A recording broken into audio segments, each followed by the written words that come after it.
Okay, sorry about all of that, friends. I think I got everything back on here. Looks like, let me know if you guys can hear me right now.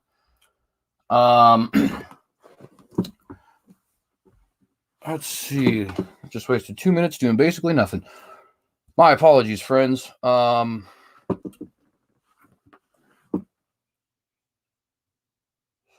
Give me a thumbs up. Audio is good, says Antonio. So that's solid. I assume that means it's probably good for everybody else. All right. Well, good evening, friends, and shalom. Welcome to this episode of The Watchdog on the Synagogue News. I am your host, CJ Cox, here to tell you that we are indeed living in biblical times. And I very much appreciate all you guys for showing up here today. I want to go ahead and give a brief shout out to some of the people in the live chat. Brothers Nicholas, Timothy, and Antonio. Shalom for thank you for all of you for being here today. Very much appreciate you. I know that the show has been once again, unfortunately, going through another hiatus, but life has been very hectic this side of town, if you will. And so, I appreciate you guys for your continued support and all that kind of stuff. We have a lot of very interesting things to talk about here today. But before we do, I have a little bit of controversy to start. And the first thing I will do in starting that controversy is I will go ahead and turn on my camera. So I decided to go ahead and make a purchase. Y'all can see the purchase that I made. This is obviously what I'm wearing right now, a Confederate battle flag. Why on earth would I be wearing such a controversial symbol as a Confederate battle flag today? Well, for a couple of reasons, and I want to go ahead and let you guys know what they are. So reason number one is that I very strongly believe that this flag has become basically the symbol of, the American symbol, I should say, of historical preservation in our time. Obviously, the symbol is going to change from culture to culture, but with every culture, they seem to focus on a thing and they attack that thing and then they expand out to everything else, right? And so as a result of that, I have adopted this as my own basically symbol. Not the only symbol, don't get me wrong. I want us to have all of the things that are being destroyed historically as symbols that we use to basically show that we are for the preservation of history. But in America, it definitely does seem to be that this was the stone wall, and the pun there is absolutely intended, right? And we're going to get into this today. We just saw the takedown, as you can see by my headliner, of the largest Confederate statue in Virginia today, or not today, within this month. Sorry, it was September the 7th, so about 6 days ago. And we are seeing the absolute elimination of history right before our eyes. And a big portion of the reason, frankly, is because of people's unwillingness to just approach basically anything that they think is associated with it, with a feeling that they don't like, right? The other reason I am wearing this is because I want to make a very solid point, which is that if I say that something represents something for me, you do not have the right to tell me what it does and does not represent for me. Let me give you a perfect example of that, okay? The cross, the actual cross, is a symbol, if you just take it as what it actually is, of torture, of murder, and of state oppression, right? That's what it was. That's the device that the Romans used to humiliate criminals and traitors, right? But we Christians have adopted that symbol, right, as a symbol of redemption, of salvation, of forgiveness, of relationship with God. And nobody gets to tell us, oh, this is a symbol of torture, because no, it isn't. That's not what we mean by it, right? Likewise, you may have seen the black and red and green flag being flown by some of your African-American compatriots, right? That flag originally was a Black Power flag. It was an Afrocentric flag. It was meant to display African people's dominance and superiority to white people. Is that what it means today? No. It's nothing more than a flag to represent African-American culture and heritage. Same thing with the colors red, green, and yellow. Although that didn't go to represent heritage, it went from representing the nation of Ethiopia to representing Rastafarianism to representing general stoner culture. What's my point? My point is, if I say this means historical preservation to me, You don't have any right to tell me what it does or does not mean. And if a man from Alabama tells you that what this means for him is something like Southern heritage, you don't have a right to tell him that it doesn't mean Southern heritage. You don't have a right to dictate what I am trying to say by the presentation of this battle flag on my channel. That is not your right. I get to dictate what I am trying to say. And what I am trying to say is that we need to be preservers of American history. And not just American history, history in general. Okay, the thing about history that a lot of people don't seem to understand from a religious perspective is not to make a pun or a dad joke out of it, but it is literally his story. Whose story? God's. You don't have a right to burn this book. You don't have a right to censor these words. This is the story of reality that God himself has decided to write from his own pen, right? And by the way, it just so happens to be something that's incredibly useful for us to understand humanity, for us to understand politics, for us to understand different aspects of philosophy like theory of mind and why we're here in the universe, and for us to understand the scriptures, right? Obviously, the scriptures are built upon real history. I have told you guys that I want to start a movement known as Terros Historia, which will also have a holiday known as Terros Historia. Because I think we are at a pivotal point in our history where it's possible we could lose history forever. Obviously, if that's the Lord's will, that's the Lord's will. If we're near the end times, that's probably one of the things that the that the beast rather would want to establish, in my personal opinion, is detachment from our ancestors and from our history, right? Because it makes people easier to rule. It also makes it easier for you to just fill their head with absolute garbage because they don't have any idea what reality actually is.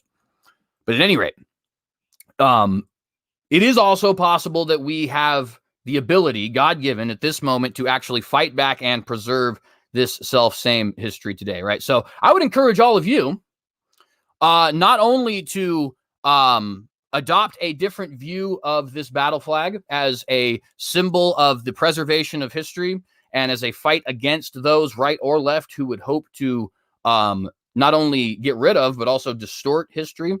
But I would encourage you to start donning the symbol yourself.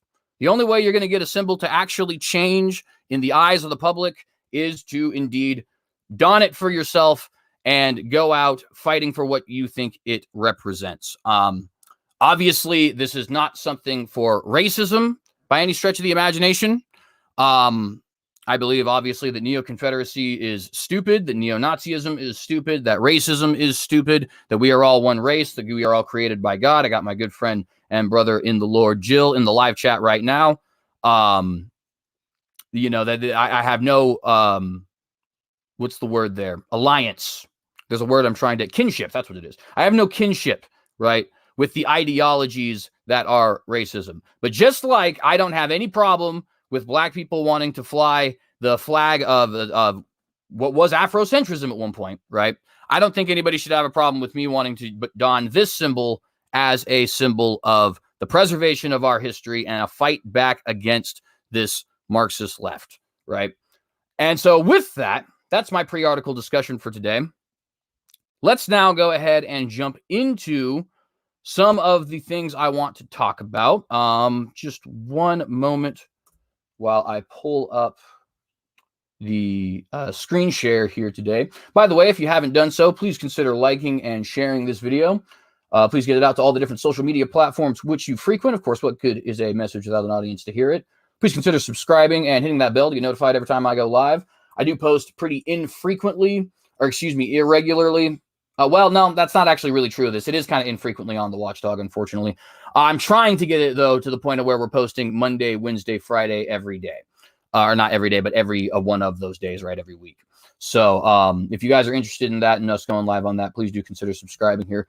As you can see by the thing that I am wearing right now, I am one who does not shy away from controversy. And my days on YouTube on this channel in particular are definitely numbered. So please consider going to Rumble and BitChute and also subscribing there.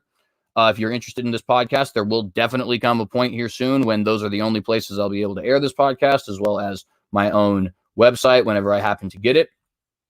On top of that, it's just better for you to be using alternative media platforms and alternative streaming platforms and alternative social media platforms anyways, because that's the way that you're actually going to fight back against the overlords, as I like to term them, or the different people who are representing big tech. So get on Gab, get on BitChute, get on Parler, Minds, Rumble. Use these accounts, right? If you're on Twitter, on YouTube, there's basically no difference. You're just using a different platform for the same things you're already doing. And the only way we're going to actually fight back against these people is by using these platforms, getting them popular, getting them legitimized, and eventually bringing over even the people on the opposing side, right? I don't want an echo chamber. I would very much like Gab to have people like the Raging Atheist, to have people like Lawrence Krauss, to have people like President Joe Biden even, right? I would like it to be a new Twitter because it deserves it. Twitter does not.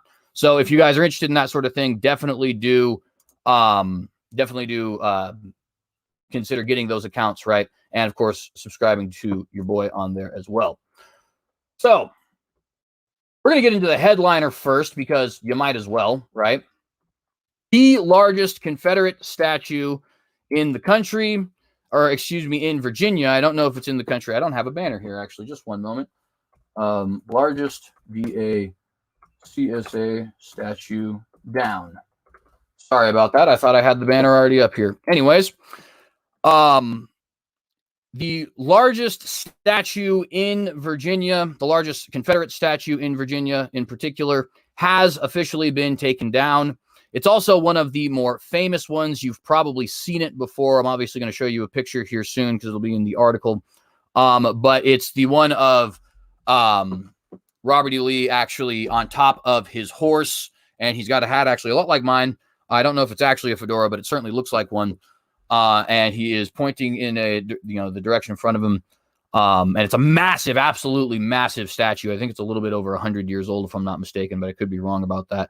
And they have now taken it down. And the important thing about them taking it down is not so much the fact that they have taken it down in the first place, even though, of course, taking down statues of all sorts and flavors has been very much a big thing ever since Charlottesville, and a huge, massive cultural phenomenon ever since George Floyd. Obviously, we already covered at some point earlier in this year how Charlottesville had taken down statues of Sacagawea and also a unknown general who his name always fleets me because I just don't really care about his story, I guess, is really what it is. And that's probably not a good thing, but nonetheless, these two statues were taken down. We've obviously also reported on how people wanted to take down a statue of Theodore Roosevelt in front of the Natural History Museum. People wanted to vandalize the Abraham Lincoln Monument in Washington, D.C., people vandalizing monuments to the 54th Massachusetts, which is an all-black Union regiment. And basically just how this, as we predicted, right, and why I'm wearing the shirt, right, this has expanded from, hey, we don't like the Confederacy to, hey, we just want to take down all statues and want to eliminate all history in general. Well, the important thing about the taking down of this statue is that they basically have come out and admit that now. They have basically been saying, yes, we actually would like to remove this era of our history because we don't think that it properly defines us or something along those lines, which of course is absolutely ridiculous. If you are the descendants of evil people, and I'm not even saying the Confederates were necessarily evil. I think the politicians certainly were. I think that the oppression of African Americans in that country was certainly ungodly. But as far as like Robert E. Lee, Stonewall Jackson, the individual soldier, right? I think that the views are definitely a lot more nuanced.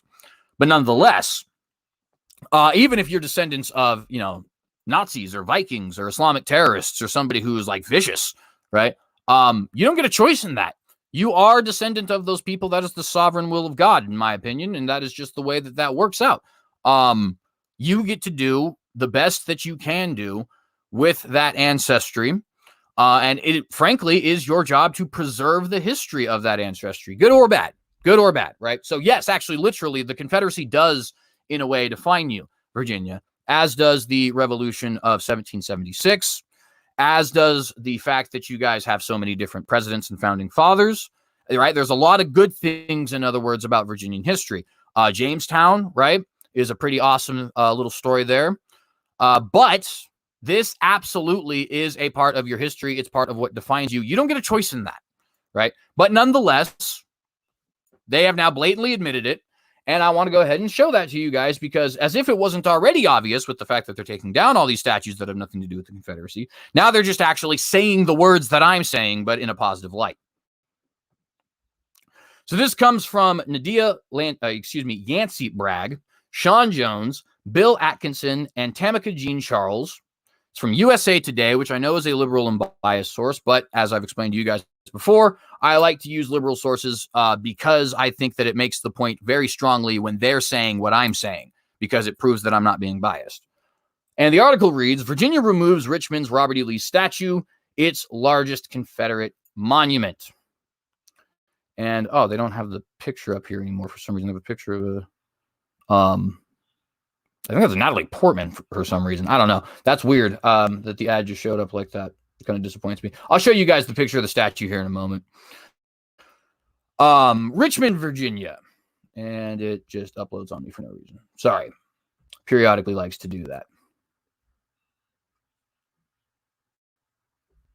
I don't know what happened there, actually. It just, there we go. Okay, there it is, actually. So now you see the statue. You might have just seen it in your lower corner there. Now they're just showing more. I don't know. The internet likes to just screw with me sometimes, so I apologize. Anyways, Richmond, Virginia. Crews removed a 131-year-old statue of Confederate General Robert E. Lee Wednesday morning, one of the largest and most recognizable symbols of Confederate history in the state. That is the statue there. You can see it. I did just get this mixed up actually with the Charlottesville statue. It's not the one with his hat where he's actually pointing out. So I do apologize for that.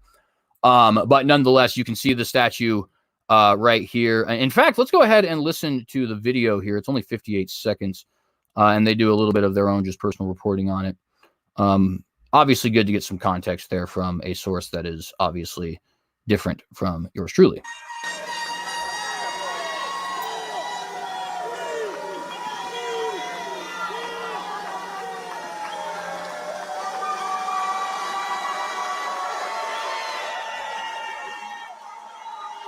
You can see a lot of people definitely seem to enjoy this, right?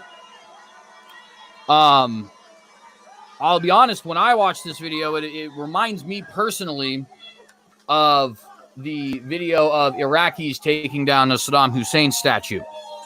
And that frightens me. And the reason that frightens me is because, and then, that's basically just showing them taking the rest of it down, right? But you guys see what the statue now looks like.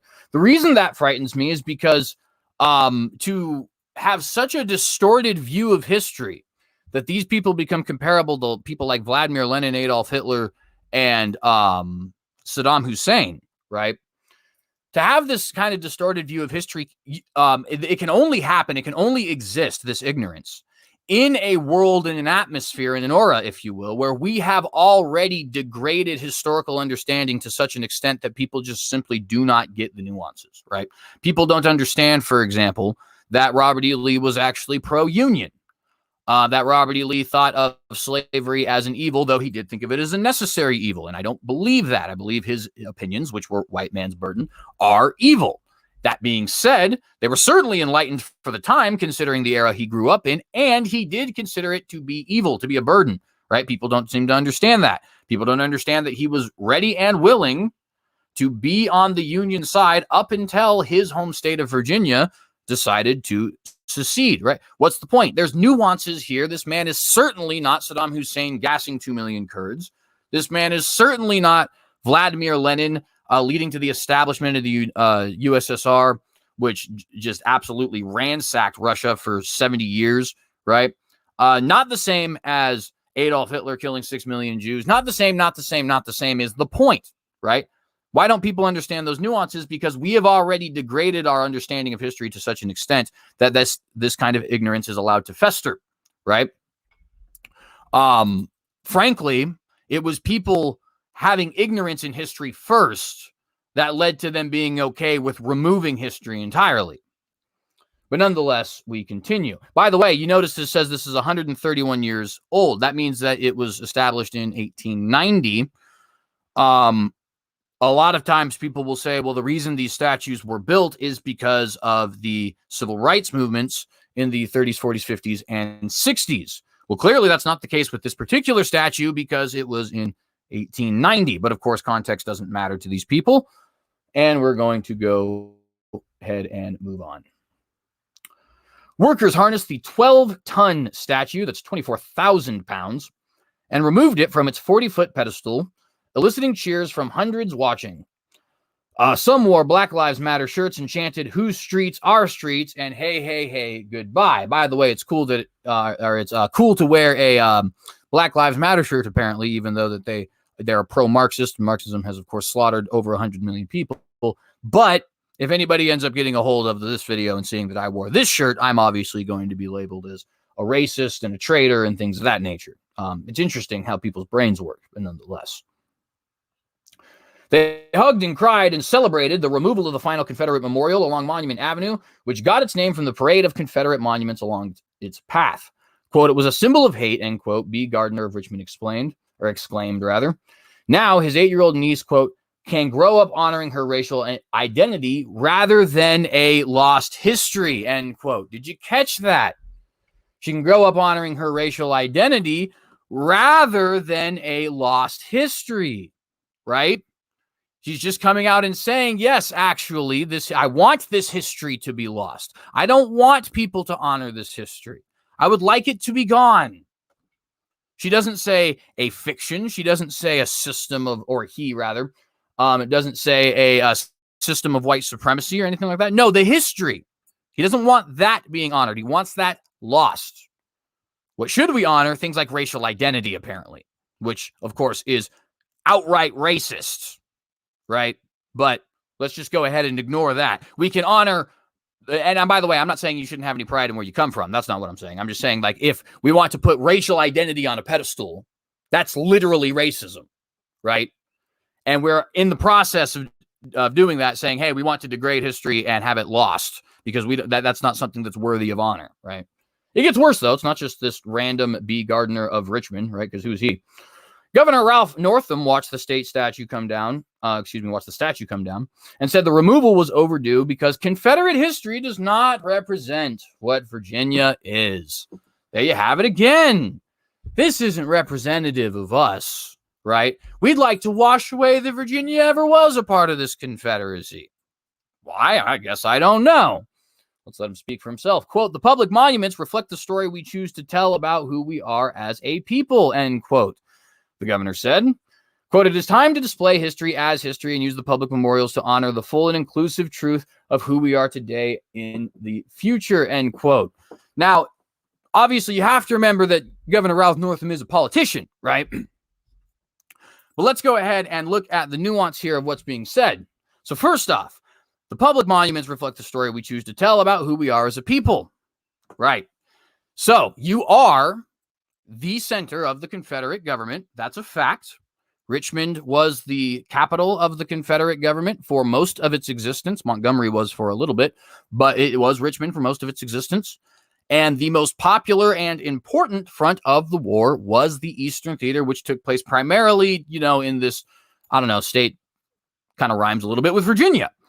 The heroes of the Confederacy are Robert E. Lee, who's from Virginia, Stonewall Jackson, who's from Virginia, Jeb Stuart, who's from Virginia, Longstreet, who, though being from North Carolina, fought in the Army of Northern Virginia, Joseph Johnston being from Virginia. You guys get my point, right?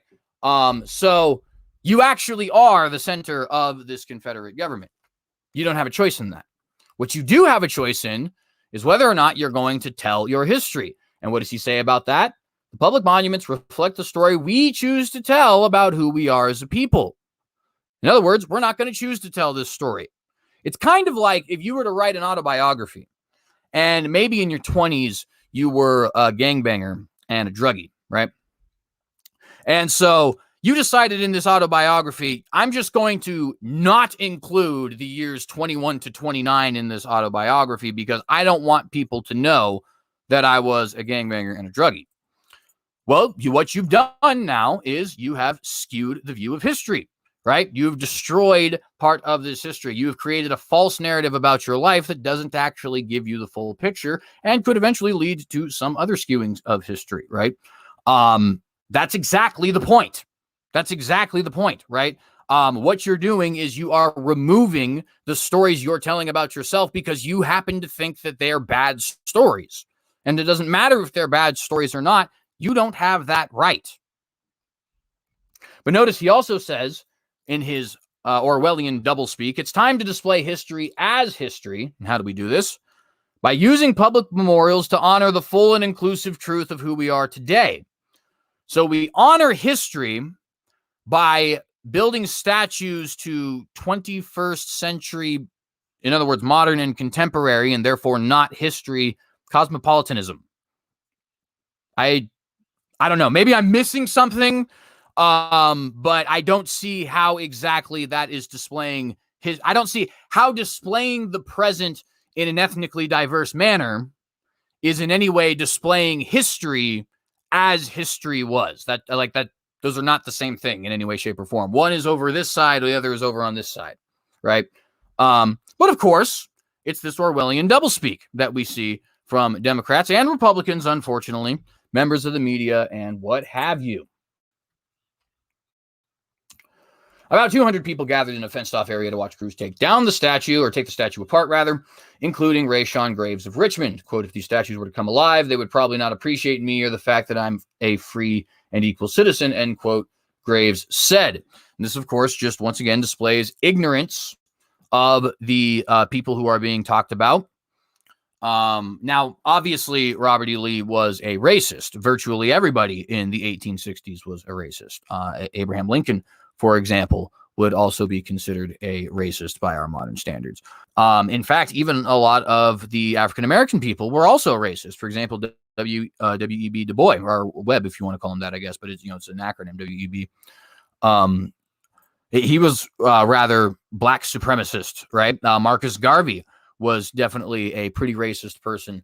The guy who is considered the source of modern Black Hebrew Israelite theology, I believe his name is F.S. Cherry, obviously relatively racist, right? So the point just being that while it's not acceptable, while it's not a good thing that these people were racist, everybody was. Literally everybody was, right? Every society throughout history has had a ubiquitous sin, if you will, which is something that is so culturally ingrained that you're actually weird for seeing the fact that it is evil, right? It doesn't make these things acceptable, but it does obviously present a level of nuance and understanding that we should have. But that being said, okay, again, Robert E. Lee was pro-union. Robert E. Lee believed that slavery was an evil and a burden. Robert E. Lee did indeed want Confederate soldiers in the Army as a means of earning not only their freedom, but status as Confederate citizens. And Robert E. Lee, after the war, was one of the pro-reconciliation, pro-reconstruction people, as were many other Confederates, by the way, like James Longstreet, for example. I'm not going to go on a full exhaustive list of it, right? But there are others as well. There are also others like, of course, Nathan Bedford Forrest, who took the opposite route. I'm not denying that. But the point just being, we're not talking about Nathan Bedford Forrest right now, obviously. We're talking about Robert E. Lee. And Robert E. Lee, while he certainly was racist by our standards, because we are lucky enough to have been, blessed enough, I should say, to have been born in a society that does, or at least did, have proper understandings of race, Robert E. Lee was certainly quite enlightened for his time and his area that he lived in. And I think that's an important thing for us to point out when it comes to, people saying things like this, that he wouldn't appreciate that Graves is a free and equal citizen. That's just simply not true. If Robert E. Lee were alive today, it'd be basically slanderous. And I think just not, we shouldn't consider it not slanderous just because he's passed. The article continues to say all the things that it wants to say, and so I'll obviously present it in the description for you guys. Since it's not in the description right now, I'm going to go ahead and throw it in the live chat, just in case you guys want to read the whole thing, right? So there you guys have the article there.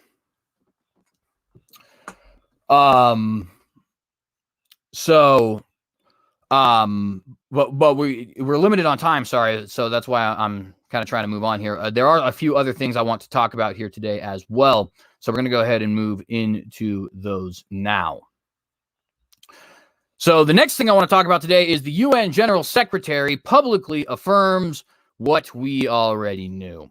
Now, what do I mean by that? What do I mean by he publicly affirms what we already knew? Well, basically, and I'm going to go ahead and drop my little kind of body message here, so I apologize for that. But anyways, basically, he has affirmed that they, and by they, I mean the people who believe in the globalist ideology, which is not just elites, it's obviously people on the laity level as well.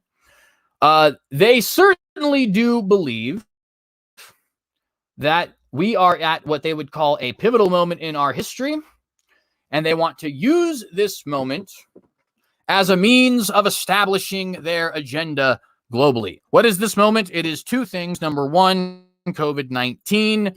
Number two, quote, climate change. Don't believe me? Let's go ahead and read the UN General Secretary say it for himself. This comes from AP News, written by Edith Lederer on September 11th, 2021. UN Chief, world is at pivotal moment and must avert crises. All right, that doesn't explain very much. So what exactly does that mean? UN Secretary General Antonio Guterres issued a dire warning that the world is moving in the wrong direction and faces a pivotal moment where continuing business as usual could lead to a breakdown of global order and a future perpetual crisis. Changing course could signal a breakthrough to a greener and safer future, he said. Just in case you missed it, continuing business as usual could lead to a breakdown of global order and a future of perpetual crises. So you remember that whole 15 days to slow the spread thing? Let's all get back to normal. And then they started replacing that with the new normal. Yeah, that's because they don't intend on ever having a business as usual. If you guys recall, Alexandria Ocasio-Cortez and numerous other climate activists were saying we had until 2030 to avert climate crisis. Well, guess what, friends? Every single day is closer to 2030, which means every single day is closer to these people wanting to, or these people basically, hang on, let me rephrase that. Every single day is us getting closer to the deadline these people have established for themselves, which means they're going to start getting bolder in their agenda because they want to accomplish it, obviously. Changing course could signal a breakthrough to a greener and safer future, he said. The UN chief said the world's nations and people must reverse today's dangerous trends and choose, quote, the breakthrough scenario, end quote. The world is under enormous stress on almost every front, he said. And the COVID-19 pandemic was a wake-up call demonstrating the failure of nations to come together and take joint decisions to help all people in the face of global life-threatening emergency. Yes, one more time, just in case you missed it. The world is under enormous stress on almost every front, and the COVID-19 pandemic was a wake-up call demonstrating, what's it demonstrating? What does it show us? What are we supposed to be awake to? The failure of nations to come together, sounds like globalism, and make joint decisions to help all people in the face of global life-threatening emergency. Gutierrez said the paralysis extends far beyond COVID-19 to the failures to tackle the climate crisis and, quote, our suicidal war on nature and the collapse of biodiversity, end quote. Also, the unchecked inequality undermining the cohesion of societies. Got to throw that Marxism in there. And technology's advances without guardrails to protect us from its unforeseen consequences, which, of course, is not going to be referenced to anything that they're going to use for themselves, but rather will only be referenced to things that we use for ourselves, like cars and air conditioning. In other signs of a more chaotic and insecure world, he pointed to rising poverty, hunger, and gender inequality after decades of decline, the extreme risk to human life and the planet from nuclear war and a climate breakdown, and the inequality, discrimination, and injustice bringing people into the streets to protest, quote, while conspiracy theories and lies fuel deep divisions within societies, end quote. He's talking about you, just so you know.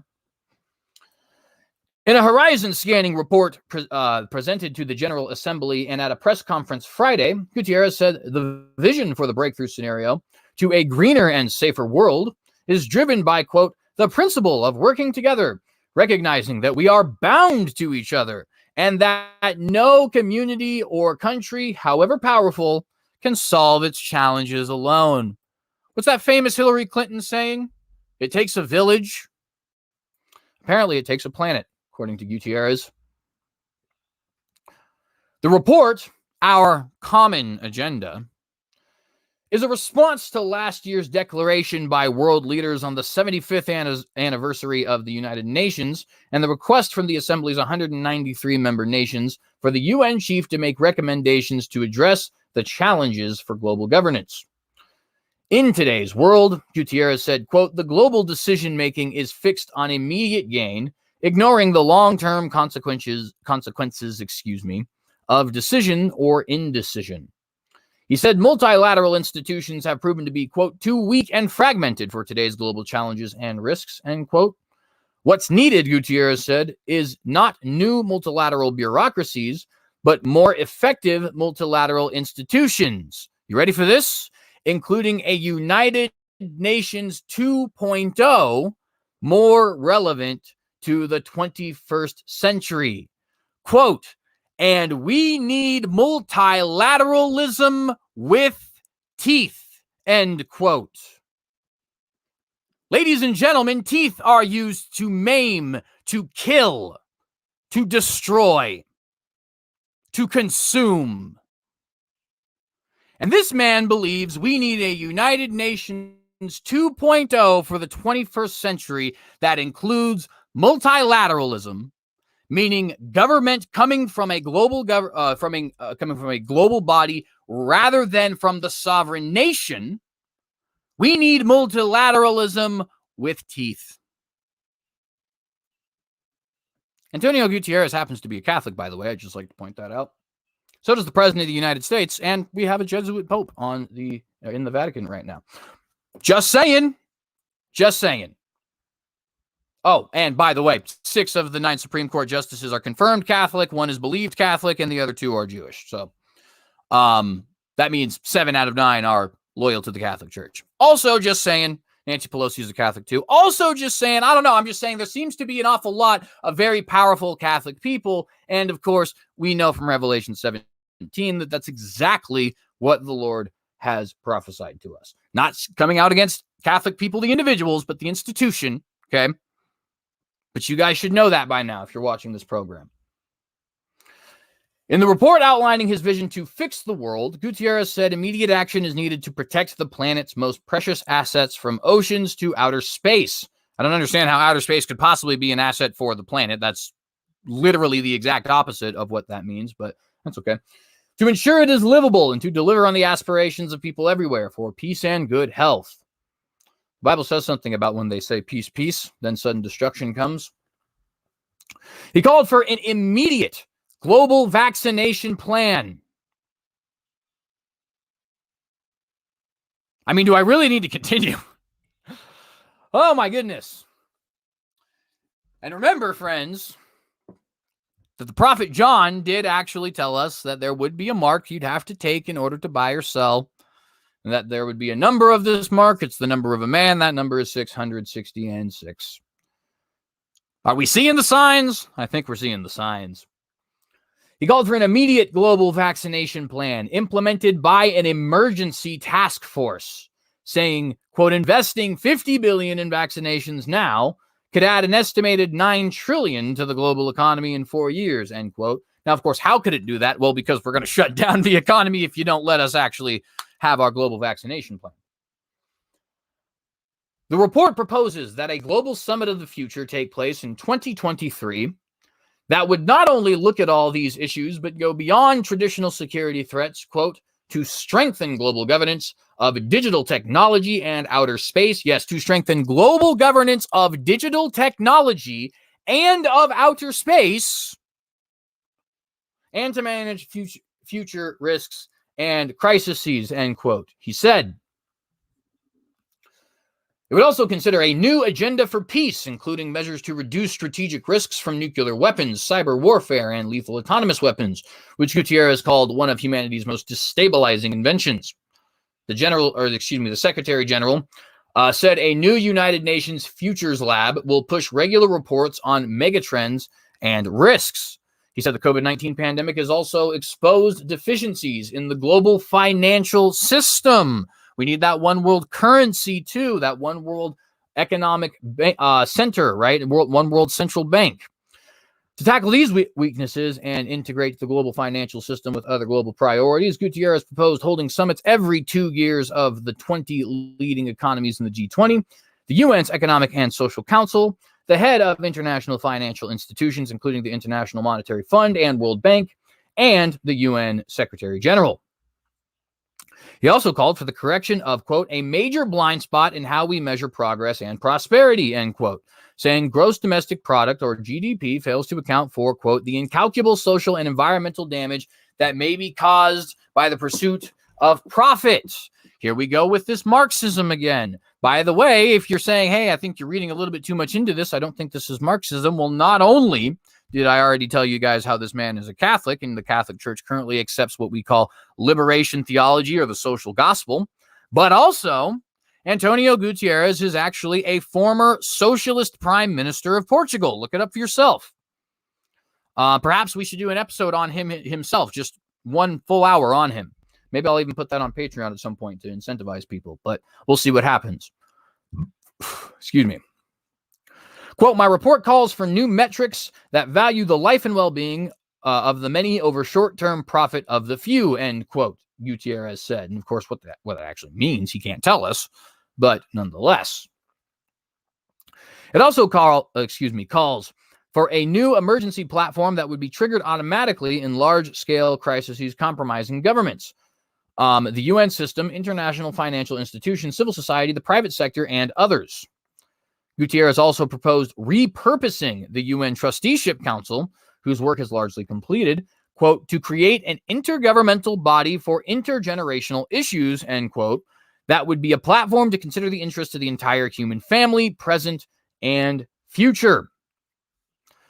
A part of new focus on the world's young people and future generations, Gutierrez says he intends to appoint a special envoy for future generations to ensure the interests of those born in the 21st century and establish a new United Nations youth office. Hitler also went for the youth, fun fact. So did Mao, so did Stalin, so do all dictators. Saying much of the world's unease is rooted in poverty and growing inequality, there's that Marxism again, Gutierrez noted that the 10 richest men saw their combined wealth increased by $500 billion since the COVID-19 pandemic began, while 55% of the world's population, or 4 billion people, quote, are one step away from destitution with no social protection whatsoever, end quote. And isn't it interesting how these people spin the narrative, right? They shut down the economy. They force people to stay inside their homes. They force people to socially distance, to shut down their businesses. They force the elimination of 80% of small businesses. They force people to need vaccines or constant testing that they have to pay for in order to maintain their right to commerce. But then they'll actually turn around and say, see, it was a failure of the global system that got all these people rich.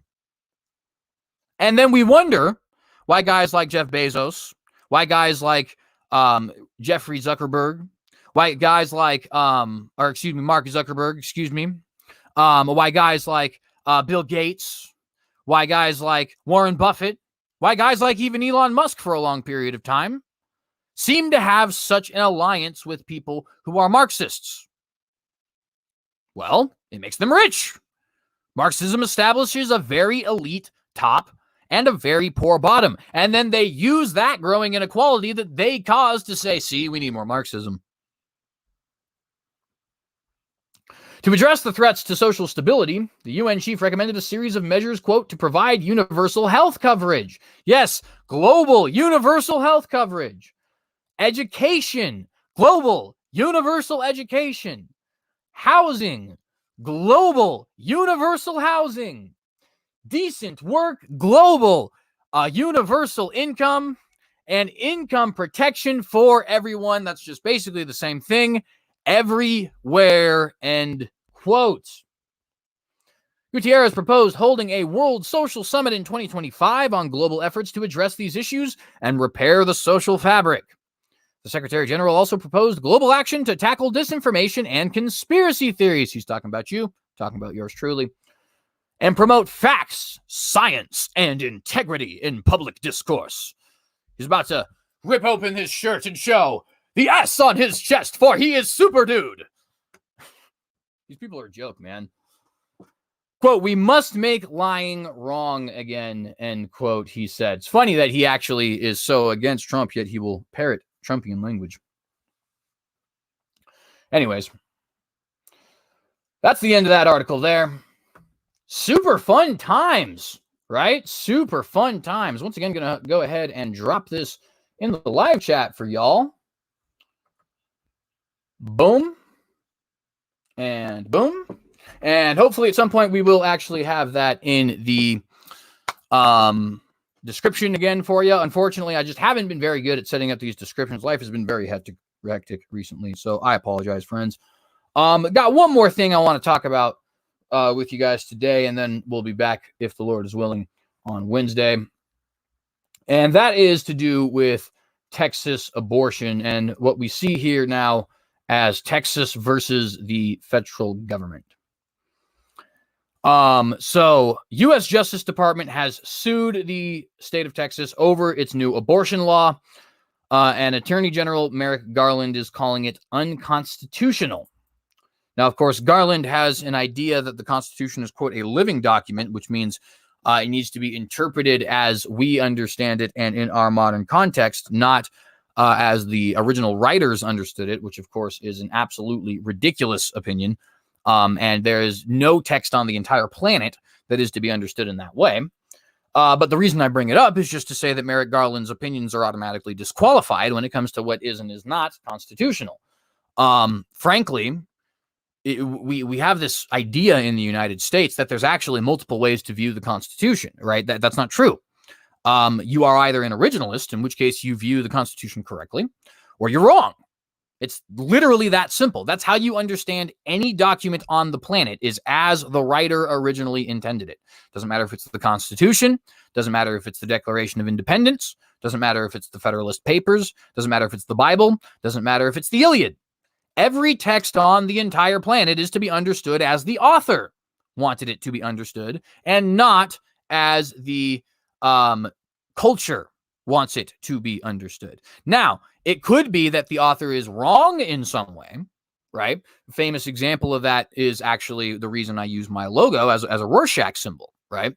Where you have Alan Moore wanting to present conservatism in a psychotic light, therefore creating the figure of Rorschach, and yet Rorschach inevitably became the hero of the story. Why? Well, because Alan Moore's opinions were wrong. But you can't say that Alan Moore was intending for that to happen, because he wasn't. That wasn't the intention of the Rorschach character. It just so happens to be the result of the Rorschach character. Not the same thing. To give a more constitutional example, right? We could say that it wasn't necessarily the intention of the author of the authors, of the Constitution to have liberty for African American people. It was the result, however, of what they wrote. And that is a different thing, right? But notice that's not interpreting it as a living document. That's expanding upon what is already there. And it is still fundamentally based in an originalist concept, right? Because basically what you have happening is this, the original interpretation of this document is equality for all peoples. But because of their own human flaws, the people who decided to enforce this document didn't actually go through with the logical conclusions. We have had the liberty to expound upon it in reality. You see the fundamental difference, right? One says our culture in the modern day reinterprets it. The other says, no, the author might not have fully understood his own intention, but we can now, based off of his own intentions, extrapolate the full truth of what it is that has been communicated. And of course, that's something that as Christians, we're quite used to, because that's a fundamental principle in understanding biblical hermeneutics. But nonetheless, Garland calls the law, quote, a scheme to nullify the Constitution of the United States, end quote. The procedure, or the law rather, prohibits the procedure before many people know they are pregnant. And of course, praise God for that. This is from Texas Tribune, which does receive funding from Planned Parenthood, by the way. You need to know that. Reese Oxner and Neil Mbora are the writers of this article. It came out September 9th, 2021. The Justice Department sued Texas on Thursday over its new abortion restrictions law. Attorney General Merrick Garland told reporters a week after the U.S. Supreme Court refused to block the law, which again is a victory, but I do want to remind people they are actually going to be seeing a case for another abortion law. I believe it's in Mississippi. And the reason they kicked the can down the road in this particular law, is because they're already going to be addressing this Mississippi law, which will effectively be the same kind of case, which is trying to repeal Roe v. Wade. So we don't want to get too excited about the fact that the courts did not block the Texas law, even though it is at least temporarily a victory, and we should praise God for that. Garland announced the lawsuit filed in a federal district court in Austin after abortion rights advocates, that's talk about a euphemism, providers and Democratic lawmakers called for the Biden administration to act. Other legal challenges have been stymied due to the design of the law, which opponents say was engineered to flout a person's right to an abortion established by Roe v. Wade in 1973. And of course, we do need to remove the loaded language there, because a person doesn't have a right to murder their baby. But it is entirely correct to say, yes, this was engineered to flout the established precedent of Roe v. Wade. Like, yeah, 100%. That's sort of the goal. Welcome to warfare, buddy. Like, are you shocked? Did we not tell you that we're pro-life? It's amazing to me that every time liberals, right, they see conservatives go through with their agenda, they're like, oh, can you believe this? Can you believe what these people believe? Oh my goodness. Oh my gosh, I can't believe it. Can you believe this? Unbelievable. Unbelieve this? I unbelieve it. You know what I mean? It's just ridiculous. It's like you're just repeating yourself over and over and over again. You're not making an argument. And you already knew that I believed this. You've known this for hundreds of years. Not literally, but like, well, actually, yeah, you literally. Literally. Because it's not like abortion rights, right, have been something that we just started talking about in the 21st century. This is something that goes back way back in history with early eugenicists like Clarence Darrow and Margaret Sanger, of course, right? So, yeah, actually, about 100 years we've been talking about this. And in fact, even longer, the Didache, which is a first century Christian writing, talks about how abortion is wrong. That's 2,000 years ago. But somehow, you guys are shocked at my opinions on this. I don't know. Garland, blah, blah, blah, blah, already read that. Quote, this kind of scheme to nullify the Constitution of the United States that I do not understand is one that all Americans, whatever their political party, whatever their politics or party, should fear, end quote, Garland said. Again, Garland does not actually have any right to comment on the intellectual right. I mean, of course, he has a literal right to comment on the Constitution because he does not believe in originalism. So his opinions are just null and void, frankly. But he is, unfortunately, the Attorney General. So here we are. The Texas statute, which went into effect September 1st, is considered one of the most restrictive abortion laws in the nation. Praise God, but it did not go far enough, in my own opinion. Anyways, it prohibits abortions once a fetal heartbeat, a medical term medical and legal experts say is misleading, not true, can be detected, which can be as early as 6 weeks into pregnancy before many people know they're pregnant. Now, it's funny, the article will admit that you can detect this as early as 6 weeks into the pregnancy, but then they'll say that the term is misleading. Whatever. Anyways, providers say that the law prevents at least 85% of the procedures previously completed in the state. Praise God. That is absolutely awesome. Garland said Texas statute is, quote, invalid under the Supremacy Clause and the 14th Amendment, is preempted by federal law, and violates the doctrine of intergovernmental immunity, end quote. He called the law a statutory scheme that skirts constitutional precedent by, quote, thwarting judicial review for as long as possible, end quote. Now, let me just say this, a couple things. First off, the 14th Amendment does not give you a right to abortion. The court in 1973 was not only wrong, but frankly stupid. And I could find a 6-year-old who could school them better in constitutional law than what their understanding of constitutional law apparently was. And I'm only barely being facetious. The second thing is, who cares about federal law and the Supremacy Clause? You're talking about you're saying this is unconstitutional. Have you not seen the 10th Amendment and 9th Amendment of the Constitution, where it says anything not specifically mentioned by the document that we are here, anything not specifically mentioned by this document, right? This Constitution, sorry, I was worded that terribly. Not specifically mentioned, goes to the states and the people. You not read that? I thought you were talking about upholding the Constitution, sir. I don't give a damn about federal law. Federal law is null and void in this instance. And by the way, where were you when they decided to start blocking federal law about immigration? Where were you when they decided to start blocking federal law about marijuana? Which, by the way, I think marijuana should be legal. I'm not saying you necessarily should. But the point, when they agree with you, Merrick Garland, you seem to be okay with the state nullifying federal law. But in this instance, you don't. I'm very curious as to why that is. Previous laws aimed at restricting or stopping abortions have been struck down over the years by the Supreme Court, but this law uses the novel mechanism of relying on private citizens filing lawsuits to enforce the law, not state officials or law enforcement. This makes it especially difficult to strike down in court because there is not a specific defendant for the court to make an injunction against. The law empowers any private citizen in the nation to sue someone found to be aiding and abetting an abortion, including providers, doctors, and even Uber drivers. The law has seemingly brought most abortions to a halt in the state. Major clinics canceled appointments, fearful of being inundated with lawsuits in which they'd have to pay a penalty of at least $10,000 if they are found to be in violation of the law. Some clinics have even stopped performing abortions allowed under the new restrictions before fetal heart activity is detected, out of fear of getting hit with lawsuits. Talk about awesome, right? That is definitely an awesome thing there. I mean, if you want to play dirty, you got to play dirty, right? There's nothing unethical or unconstitutional about what's being done here. There's nothing unchristian about what's being done here. So if it's underhanded, so be it. The United States, quote, the United States has the authority and responsibility to ensure that Texas cannot evade its obligations under the Constitution and deprive individuals of their constitutional rights, end quote, the lawsuit stated. Quote, the federal government therefore brings this suit directly against the state of Texas to obtain a declaration that SB 8 is invalid, to enjoin its enforcement, and to protect the rights that Texas has violated, end quote.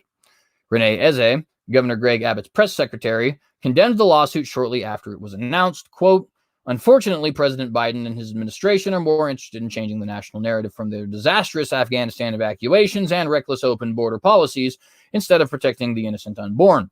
We are confident that the courts will uphold and protect the right to life, end quote, as they said in a statement. More confident than I am, but I appreciate your faith. John Seago, the legislative director for anti-abortion organization Texas Right to Life, said the organization thinks the lawsuit lacks legal standing and should be thrown out. Quote, we think this is an audacious overstep from the Biden administration, Seago said. This is really an amazing and ambitious lawsuit. This is clearly a violation of Texas authorities' ability to write their own laws and create their own causes of action. Hopefully, the judge that receives this sees the unprecedented nature of what the Biden administration is asking for, end quote. Abortion providers and advocates applauded the Justice Department joining the legal battle to overturn the statute. Quote, it's a game changer that the Department of Justice has joined the legal battle to restore constitutionally protected access in Texas, end quote. Nancy Northup, president of Center for Reproductive Rights, said in a statement. And again, I'd like to see where the Constitution says you have a right to murder children. Quote, right now and every day, this law is in effect. Patients are being denied access to essential health care. Apparently, killing children is essential. And the hardest hit are people of color, those struggling to make ends meet, undocumented immigrants, and others with pre-existing obstacles to their health care. Those racist whites. I so don't care. I so don't care. By the way, that's actually a good thing. Why is that a good thing? Well, because when you live in a world where there is actually more black babies aborted than there are born, yeah, I'm sorry, I'd like to restrict women of color's access to do that. I happen to like the fact that the Lord has created multiple races, and I love my black brothers and sisters. Shocking, I know. Anyways, going to go ahead and provide this article in the live chat for you guys, and probably end this here pretty quick as we've hit our hour. So thank you guys very much for watching this today. If you liked this episode, please consider liking and sharing this episode. Please consider subscribing to this channel if you have not done so. If you like our content, you can get notified every time that we go live if you hit that bell. I try to go live Monday, Wednesday, and Friday to do these programs here, but nonetheless, if you guys are interested, please do consider hitting that subscribe button. You can also contribute to the Patreon if you'd like to see me turn this podcast into a career, as well as the many other things that I do. I did provide that there in the live chat, but but I can go ahead and provide the link here again. And also, I would like to encourage you guys yet again to follow me on alternative social media platforms, as well as alternative streaming platforms. The best way that we are going to actually fight these big tech overlords is by making sure that we are subscribing and using these different platforms, right? Like Rumble, like BitChute, like Minds, Parler, and Gab, right? So if you guys are interested in this podcast, interested in anything else that I'm doing, please consider subscribing there. I'm going to go ahead and provide some links in the description below. And also right now, I'm going to go ahead and go through so we can provide links in the live chat. If anybody who has a wrench is still in the live chat, I might go ahead and have you guys do that next. But nonetheless, I have to go ahead and get out of here. I appreciate you guys tremendously. I want to remind you guys to be watchdogs, and in the face of Armageddon, will you compromise?